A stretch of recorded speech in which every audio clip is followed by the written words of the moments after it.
Bakit mas maraming nagsasabi na mas masaya yung childhood ng mga batang 90s kaysa sa ngayon? Bakit mas maraming nagsasabi na yung mga batang 90s mas swerte sila kasi mas masaya yung mga naging childhood experiences nila? Simple lang. Mga batang 90s, pakinggan nyo to. Lapit ka konti. Nung panahon natin hindi pa uso cellphone. Hindi pa uso yung puro Mobile Legends, naglalaro ka sa cellphone, manonood sa cellphone. Lahat ng laro natin nung bata tayo puro physical. Naalala mo pa ba yung lalabas ka sa hapon para lang makipaglaro sa mga kaibigan mo? Yung tipong nababadtrip ka na kasi nabuburot ka na sa laro.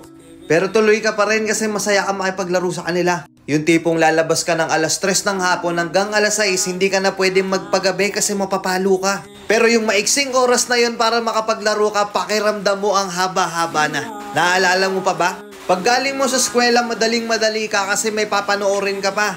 Oo, kasi yung mga palabas sa TV noon, puro pambata pa.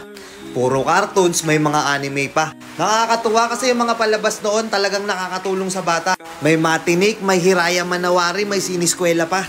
Hindi ngayon. Putik na yan yung mga pinapanood ng mga bata, puro pag-ibig na. Puro drama. Diba?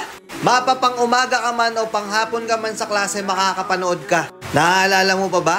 Yung nagtutulog-tulugan ka sa hapon sa mama mo para lang makaiwas ka sa palo niya. O teka, naririnig mo ba yon? Oo, paulan na. Gigising ka ng madaling araw, nag-aabang ka ng balita. Gantong umuulan na, sana walang pasok. Yung tipong kahit hindi pa nag-a-announce sa balita, pag lumakas yung ulan ng ganyan, anak, huwag ka nang pumasok. Manood ka na lang sa TV ha. Makikipagtampisaw ka sa ulan kasama ibang mga bata. Nakakamiss yung mga panahong wala ka pang pinoproblema. Nakakamiss yung mga panahong wala ka pang responsibilidad at obligasyon. Nakakamiss yung mga panahon nung ikaw ay bata pa. Pero napapansin ko, bakit hindi ko na nakikita yung mga ganong klaseng bata?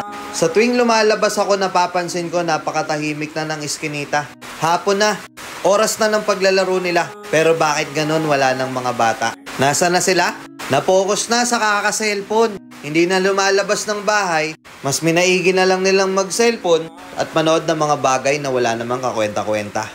Iba na talaga panahon ngayon, no? Kasi ngayon yung mga bata hindi na nila ini-enjoy yung pagkabata nila. Hindi na sila lumalabas para makipaglaro sa mga kalaro nila. Nagbabago na talaga yung takbo ng mundo, di ba? Kaya kung ako tatanungin, oo, masaya ako na naging parte ako ng batang 90s na to. Kahit isa rin ako dun sa mga batang napapalo dahil sa sobrang kakulitan ko, hindi ko pinagsisihan yung mga memories ng mga panahong masaya pa akong nakikipaglaro sa mga kaibigan ko. At alam kong ganun din kayo. Mga batang 90s dyan, huy! Alam kong naandyan pa sa puso nyo yung inner child nyo.